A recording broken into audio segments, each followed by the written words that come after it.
one of the things that happened during the commercial was before the AJ Styles Grande Americano match. Now, I was actually very, very excited about the AJ Grande match. I was hoping that that's where it was going after Grande interfered in the match with Dominic Mysterio last week on Raw, and I was happy that it did get there. But before the match happened, and I didn't realize this until after Raw was off the air, until I saw it on YouTube, and I was like, oh, this happened during the break, I guess. AJ Styles cuts this promo, right? And he gets to the ring. You know, you have the entrance on TV, and then for American audiences, it goes to commercial. And while it's on commercial, AJ Styles grabs the microphone. And AJ Styles gets this, like, massive reaction in Minneapolis. I feel like, and maybe, you know, sometimes you get a reaction in one city, and it kind of permeates. It reminds people that they either like you or don't like you or whatever it is. It becomes very contagious.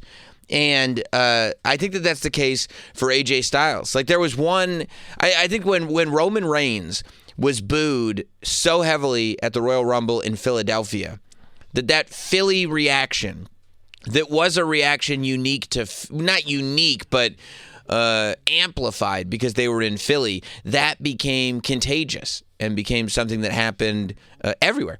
And I think that with AJ, it is similar, but for the positive. That with AJ Styles, it was like he got cheered so heavily in Paris that people realize, like, oh, yeah, that's right. AJ Styles is awesome. And maybe it's because, you know, seeing him on Raw the last few weeks and seeing him in good matches and stuff like that. But I really think it was the reaction that AJ Styles got in Paris that reminded people how much they love AJ. So AJ gets this monster pop. He gets in the ring. He has the microphone now that they're in break. And he starts talking. And he said that he's ready to kick somebody's head off their shoulders. He's aggressive. He's ready to do some damage, you know? And then he starts going on about how, you know, for the first time in a long time, he's found himself without any allies, without any friends. Nobody's there to watch his back, he says. He says Gallows and Anderson are gone. And I'm like, whoa. We're mentioning Gallows and Anderson now on television? That's what we're doing? The Good Brothers get a mention on international television anyway. And then he says, you know, Mi Chin is on SmackDown, and he's bringing reference up to, of course, the OG Club. And he then goes a step further and says people are putting him in positions where he's not going to win matches. And he's doing this, like, really nice job of blending real life and storyline together. Like, for the purpose of the story, for the purpose of the audience, he's saying people are putting me in positions where I'm not going to win.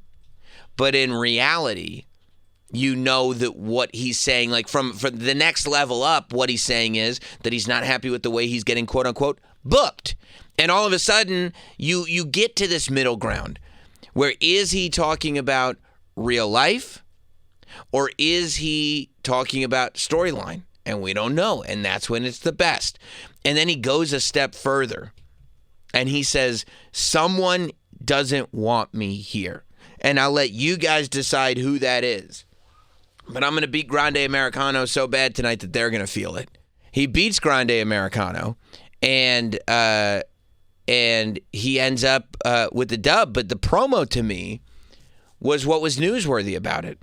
The promo to me, going out there and basically taking this story that has been a part of people's perception of AJ Styles, which is, why isn't more happening with AJ Styles? You know, why isn't he getting, and it was like, okay, it's hard to say that you don't understand why Dominic Mysterio would be getting the victories because he's Dominic Mysterio, okay? But aside from that, almost as a side story, what about AJ Styles? I mean, just yesterday, I was talking about how much I want AJ Styles to be a part of this John Cena retirement tour. With only so few matches left, AJ Styles, to me, is the perfect opponent for Perth. I've got to believe that whatever's going on with AJ Styles, and that promo that he cut is kind of where the character is going, because it ended up on the WWE's YouTube channel. And not all of the content that is shot for Netflix International during commercial breaks ends up on the WWE's YouTube channel. But that one ended up there. And I like AJ with a little bit of edge, and moreover, I like an AJ Styles that is identifying who he is. I like an AJ Styles that has an awareness of how good he is and what he should be doing. And with all the talk, AJ posted that Instagram a couple of days ago with like the hourglass with his logo in it and everything. Now he cuts this promo. Now we're back into this spot, which we've been in before, be it with Truth, be it with Cross, be it with whoever, where things that were being said on the internet outside of the WWE television show are now leaking into the WWE television show. And we're left here in the best position possible to wildly speculate upon what's real and what's not real. Where do you want to see this AJ Styles story go? 877-344-4893. To me, the way AJ phrased everything was, there are people who don't want me here. There are people keeping my friends away from me. There are people who don't want me to win matches. And then he wins his match last night with Grande Americano. I mean, there's interference from Grande Americano Part 2, Dose, who's at ringside, and Dragon Lee comes out and helps him. But ultimately, it's AJ Styles hitting that Styles Clash. I hope that what we're seeing is AJ entering into this era where he's like in this space of being undeniable. Where it's like he's almost, his identity is this idea that maybe people think that his best days are behind him. Maybe people think that he's done. Maybe people don't want him there, whoever these people are. But that if he keeps winning and he keeps putting out performances the way he's putting out performances, then he becomes simply undeniable. There isn't anything that anybody can do to stop this guy. And I think AJ in that position would be a very refreshing take on AJ Styles. And it would, again, remind people of how good this guy is. It would remind people, because I think that it's in the air. This idea that, wait a second, with everything else that's been going on, and maybe it was because he got injured when he first returned, and ever since coming back from the injury, he's kind of, like, we never got to where we were going with the AJ heel run, because he disappeared, and then he came back, and he disappeared immediately after that. He hurt his ankle or whatever it was.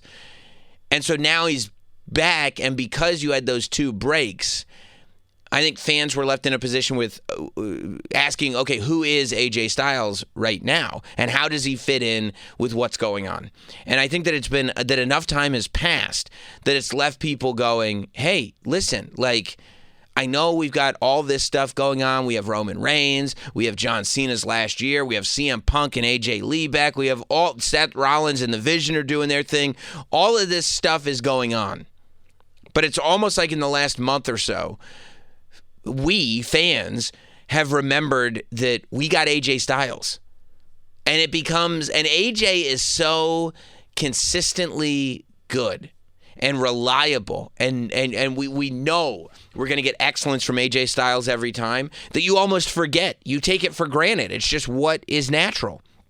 And then sometimes something has to happen, whether it's losing matches, whether it's, who knows what it is. Maybe it's a foreign crowd. But whatever it is, it reminds us, like, whoa, stop the presses. We have AJ Styles. Maybe it was John Cena hitting that Styles Clash in that match that made people remember, like, yeah, this is a match that I want to see. However it was done, there is a new, I feel like, appreciation, and people are now remembering that we've got AJ Styles. And I think it could be very, very fascinating. I don't see this as a heel turn at all, because, I mean, if you're going to turn heel, doing something edgy and cool is not the way to turn. Because if you do something edgy and cool, if you do something in a way that people don't know for sure if it's real or not, then that's not a heel turn. It gets people excited. People like that. You don't want to do things that people just overtly enjoy if you're trying to be a bad guy. You know, I think the idea of a reality-based AJ Styles is an attractive idea. It's one that gets people like pumped. You want to root for that guy. You want to be like, okay, there's one run left in AJ Styles, and what's that run going to be? That is, of course, unless last night he picked up the microphone knowing that the American audience was in commercial break and just went into business for himself. I doubt that that's true. That seems like a far-fetched idea. And then the WWE would be like, you know what? We didn't want him to do that, but it was so good, we'll put it up on the YouTube channel. It doesn't seem like that would be what the WWE would do, but it did feel like it came from a real place. And I think that he came from a real place, and he came from a real place, and this is the most important thing that fans recognize. I think you can do a reality-based story, but when fans aren't as familiar with the reality as maybe you and the people close to you are, then I don't think the story works. I think that you have to bring fans. You have to do one of two things. You either have to bring fans on that ride with you, or you have to figure out where the fans are mentally, emotionally, story-wise, and meet them where they are. And I feel like that's what you've got with AJ Styles. That whether he was feeling these things or not, there's an awareness that fans are feeling these things, and that a lot of fans assume that AJ must be feeling these things. So whether he is or not, that viewpoint is going to be reflected. And I think you end up with something where it's like, whoa, all of a sudden, everybody is paying attention to AJ Styles, not just for the sake of we're going to get some good matches, but to see what's next. Now, it feels like with what he said on Raw, the idea that he would then show up on Worlds Collide, the AAA show on Friday, and cost Dominic Mysterio the title, I don't see it happening. I feel like the stuff that he was doing with Dominic is now in the past. And whatever this is, wherever it's going, I feel like we're moving off of a new platform into a new chapter now. And I truly feel like if they keep going with this version of AJ, who's telling the truth from our perspective, the audience's perspective, and reflecting what we see, I think this is an AJ Styles that can find his way back to either the WWE Championship or the World Heavyweight Championship. 877-344-4893. This is a thrill. Ladies and gentlemen, co-host of the Cheap Heat podcast, Dipperstein is on the phone. What's up, Dip? What's up? What's going on? How are we doing? I figured I'd call in. You should call in. You should always call in. You know why, Sam Roberts? Because I'm a huge fan of yours. I think you're a great wrestling analyst. Oh, my. Well, I try. All I can do is analyze, you know? Yeah. It's important. Yeah, you're analyzing up a storm. Thank you. What did we make? So did we see the AJ Styles promo that went down during that commercial break? Yeah. Here's the issue, though. When you talk about, AJ saying there's somebody that does that. I mean, the key word is somebody doesn't want me here. Mm-hmm. They're obviously going to go with like a reality-based thing for this. Here's the issue. There's no real authority on SmackDown. It's not going. Nick Aldis doesn't want him there. It can't just be a wrestler that doesn't want him there. It needs to be some sort of authority figure. Right. So you're saying, you know what I'm saying? 100%. You need to. The payoff needs to result in here is who your villain is, and the villain's not going to be Triple H because Triple H is not in a villain role on television. It would have to be like, right. I don't know. I mean, yeah, it's almost like you have to use this as the catalyst to jump AJ off and then somehow focus that energy into somebody else. Maybe, I mean, let me ask you, can you get to this kind of AJ kind of semi-shoot style promo to get that buzz going, and over the course of maybe a month, 2 months, lead it into AJ attributing this to Seth Rollins, Paul Heyman, and we end up, once we're past Punk and AJ Lee and Becky and all this stuff, Maybe you can put this energy behind Seth Rollins and the control that he has, and maybe the push, the political push that Paul Heyman has, and you end up with a scenario where you've got kind of a Rollins AJ Styles story where AJ Styles is that reality-based babyface, and Rollins gets to be the wonderful heel that he has been. I mean, frankly, I think that's the only place that you can go with a story where he's being held down or where there's some authority looming over his head.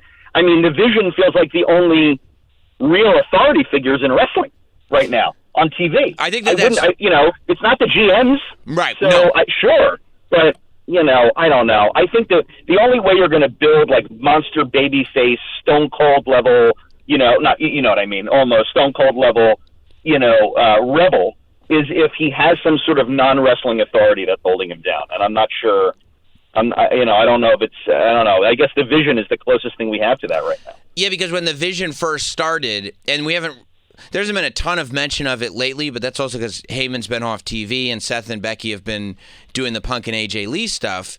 But realistically, when Seth was first on that sort of story for the championship, the story was that Seth and Paul Heyman want to have the World Heavyweight Championship, not because they want to be the best wrestler of all the wrestlers. It was because there's a political power that comes with being the heavyweight champion. And you almost saw that to an extent last night when Seth's cutting that promo, and he almost broke into like a pseudo Roman Reigns thing where he said, I'm the world heavyweight champion. That means this is my show. These are my people. And so maybe that is where that sort of, there are forces working against me here.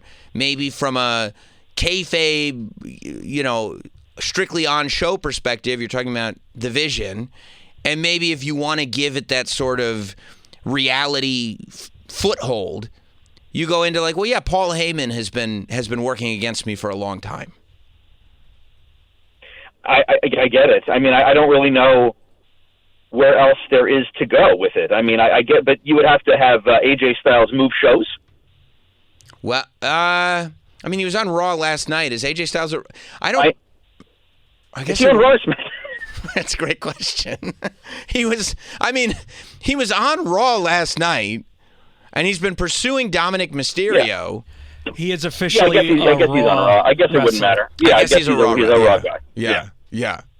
It's so funny. It's like he's the type of guy that's he's mage or like not mage enough so infrequently that to me he's like on both shows. I don't even know. Like I don't like associate him enough with Raw. I guess clearly. Yeah, I get that, and I think it goes back to what we were saying before about the setbacks and the injuries and the time off television leaves him at a point where it's like we believe he's going to have great matches, but in terms of the storyline universe that we're watching, who is he right now? And I think too, like when you talk about this leading towards Seth and the Vision, like the way stories are told now in WWE, which I think is a good thing, surprisingly, is I think that like they start planting roots for a story while there's another story still going on, and you don't necessarily know what those roots are going to blossom into. You know what I mean? Like this has happened multiple times now where you see the beginning of whatever story you're in, you didn't realize was the beginning of the story that you're in until you actually are in the thick of it. Yeah, it's a good point. That seems like it would make sense here too. Yeah. Anyway. All right. Well, thank you for your contributions. Of course, will everybody hear you on Friday? Yes, I'll be back, baby. Beautiful. Thank you, Dip. Be back on Friday. All right, tune in to Cheap Heat on Fridays. Always a pleasure, my friend. Too. I'll talk to you later. Dipperstein, everybody. The legend himself. Susumu, you got excited about that one. Oh, hell yeah, it did. You love channel crossover. You love an unexpected, noteworthy call-in. That was the run-in. If there ever was one on all across radio, that's a run-in for you. That's the number one run-in across all of radio. Dave LaGreca called in here like 2 weeks ago. You probably weren't here, though. You're probably taking a day for yourself.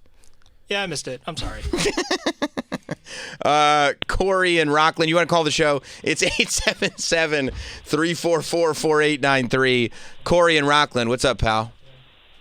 Hey, Sam. So I was thinking, the person who might want AJ gone would be Paul Heyman, especially There since you go. he mentioned Gallows and Anderson in the promo. Because if you remember one of the first times Gallows and Anderson were released, AJ made it very known and very vocal that he blamed Paul Heyman in real life and that he wanted to have nothing to do with Heyman.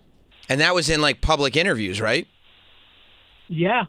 Oh, dude, thank And you. that to the point where they moved AJ off of whatever show Heyman was on. It was legit heat. Wouldn't it be great? Corey, that's a great callback. Wouldn't it be great if that's where they're going? That they really are planting the seeds? Because, like, realistically, I don't know that unless you're going to do another CM Punk Seth Rollins singles match in Perth. It's almost like after this mixed tag, you can do AJ Lee versus Becky, but something tells me that while all parties will still be involved, the fact that I don't think the Seth and Becky partnership, even though I would love it to be a full-time thing, I don't think it's going to be a full-time thing because it's almost like the vision as a unit is on hold. So this story can be told with the mixed tag.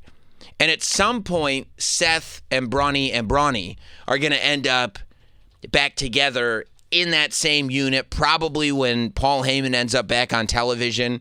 I could easily see after WrestlePalooza, AJ Lee and Becky Lynch go into like a singles rivalry. CM Punk maybe moves on to whatever CM Punk is going to do until he and Seth Rollins meet again.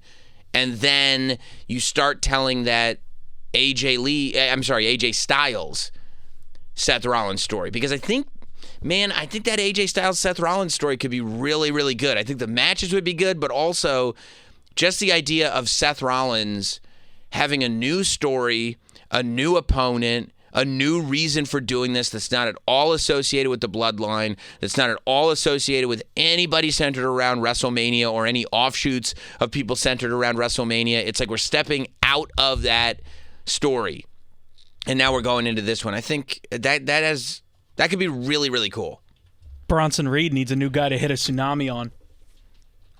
I would love to see it happen differently this time.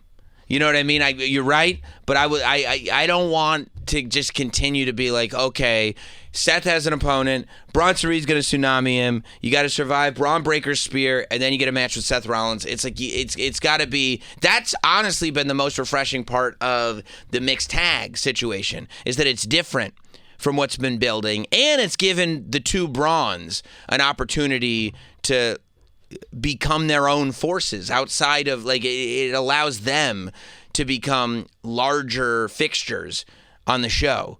So yeah, I mean, I would, as much as, but he's saying nobody's there to watch my back, so I would imagine he'd have two people there to watch his back against the two Brauns.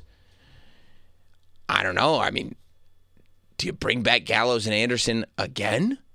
That would be nuts. I mean, stranger things have happened, but you also had AJ Styles and Dragon Lee, which is really confusing when you have AJ Lee on the show.